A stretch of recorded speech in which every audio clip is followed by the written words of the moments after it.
you, it's true with a review of the new Anya, the most powerful unit ever made in Evertale. I'm not kidding, hear me out. Fully maxed out, this Guardian comes with over 600,000 health points, which is much more than even other prior Guardian units. Even though her attack is lower, that means that even without the weapon she can already crack over 11 million total power. This new Storm Anya also comes with a medium speed of 410.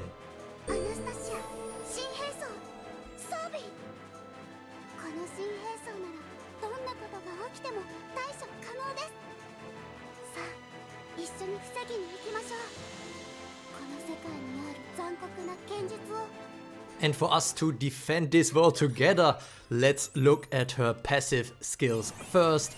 Anya is the ultimate firewall, as her first passive is called, which is a little bit funny because I think burn is actually one of her weaknesses, if you can even call it that. But yeah, she comes with a 100% redirection chance if any enemy attack would hit one or two other allies. At the beginning she gets an endure, so whether that is at the start of the battle or when she comes in from reinforcements, a one-time hold ground will try to keep her safe. Not all that exciting for a guard, but where it gets more exciting is with her healing capabilities. Until new Anya has survived for 1000 time units. 1000 time units! Every second time she takes damage from an attack and survives until after the turn, she will heal for 100% of max HP and be purified. Now this is where her high HP get really interesting, given that you kind of have to attack her with two very strong attacks in a row to take her out. And this is made even more difficult by probably her best skill, I have to say, because she brings a new disable mechanic to the battlefields, a heavy counter to the many get turn units in the game at this point. Whenever Anya is damaged by an enemy attack, that enemy's active skills are disabled for 30 time units. Now 30 time units doesn't sound like all that much, but what does it mean when a unit is disabled? If they get the turn, they will lose the turn as if they were sleeping. So that means they will lose 100 time units in the turn order. This effect cannot be purified and thus might be the strongest status effect after hypnosis in my eyes. Just like hypnosis, this effect will end if this unit is defeated, and of course it cannot affect boss units. So you already know that it's good if they have to specify that. All those things were just her first passive. Her second passive is called Quantum Barrier, and you may already know what that means. All other allies gain 35% damage reduction from attacks while Anya is on the battlefield. We have seen this with many other Anyas before. Importantly, this does not provide 35% damage reduction to the new Anya herself. This barrier can stack with other damage reduction effects, but not with other ally barrier type skills. Additionally, new Anya is immovable, so she cannot be sent to reinforcements from the battlefield, which is a nice feature for a guard, especially if we look at her active skills later on. Whenever another non-conjured ally on the battlefield is defeated or sacrificed by any source, which is not that easy given she's trying to protect them, she will gain another endure. So that is a rather high threshold to gain a little bit more safety, and then again the endure will just act as a one-time hold ground. The last part of her passives is that whenever an enemy hits a non-guard ally with an attack, they will be stunned for 50 time units for each non-guardian ally hit. So this is a bit of a counter to attack all skills. So quite a nice passive package here on this new Anya. But let's check out her actives next. The first one is called Circuit Overload, costs 70 time units, 3 spirit generated, and targets 2 enemies, dealing 100% damage. However, if the target has 50 or more time units, it steals 1 spirit from enemies if that target is hit, and deals 500% damage to that target instead. If the target has over 100 time units, then it's even 750% damage. However, do keep in mind that her damage output is extremely low, so even that 750% damage isn't crazy much. The more interesting part here is probably the spirit stealing, similar to Odin. If she attacks 2 enemies, both of them having 50 or more time units, then this skill will generate 5 spirit for you and steal 2 spirit from the enemy. Of course, only if it is available. So up to 7 spirit potential incremental impact versus your enemy. Then comes her second skill, which is very nice. It is called Mass Search. 0 spirit cost, 50 time units, and heals Anya for 30% of max HP, granting her a sleep ward, stun ward, and poison ward. All other allies are healed for 100% of their max HP. All allies are also purified and granted recovery mist for 200 time units. That is a very nice package, and do note that the purify and the recovery mist also affects Anya herself. This is usable 10 times per battle. Especially the recovery mist is nice and probably part of the reason why this Anya doesn't get a regular hold ground, besides her insane passive healing, of course. Because a unit with recovery mist will heal for 5% of their max HP and have a 30% chance to be purified after every single turn.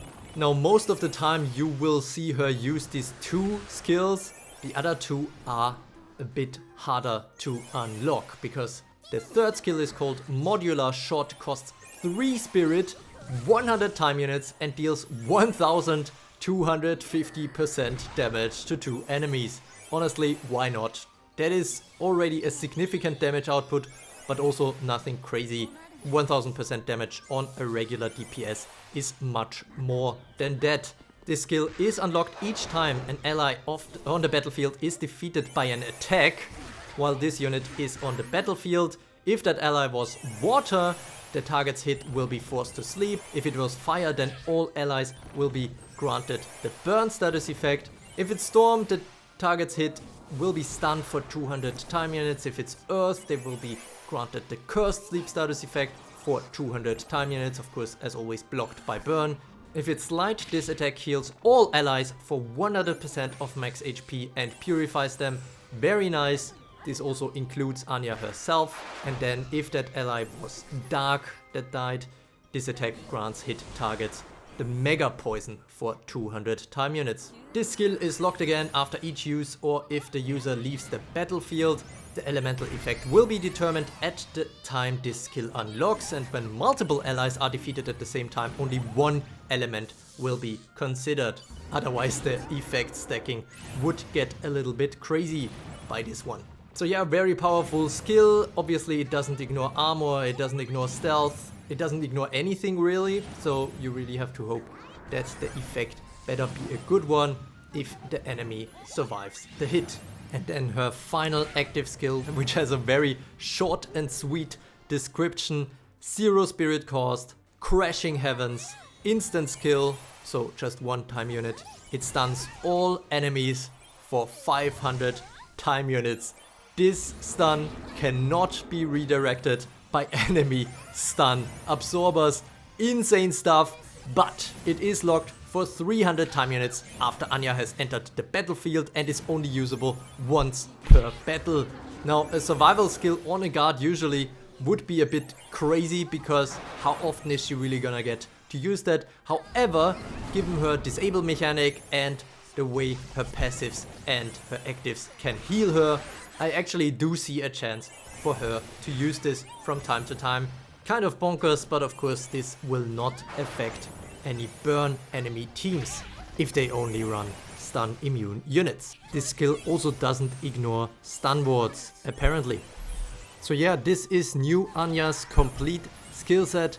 What is my first impression? We have a new top universal guard. After waiting for 2 years after Light Anya, this Storm Anya is now ready to replace her to some degree. For burn, she doesn't come with as many limitations as the prior Storm Guard Bright Lancelot. However, there are some dyssynergies if you are using her in a burn team. Still possible though, I think. especially given the lack of alternatives besides Cerberus, who is definitely still much more important for any burn team than her. That said, for any other team really, whether that is sleep, poison, hybrid, cursed sleep, stun, well, stun obviously, or any other team really that I didn't mention yet, I think she's an absolute must-have unit.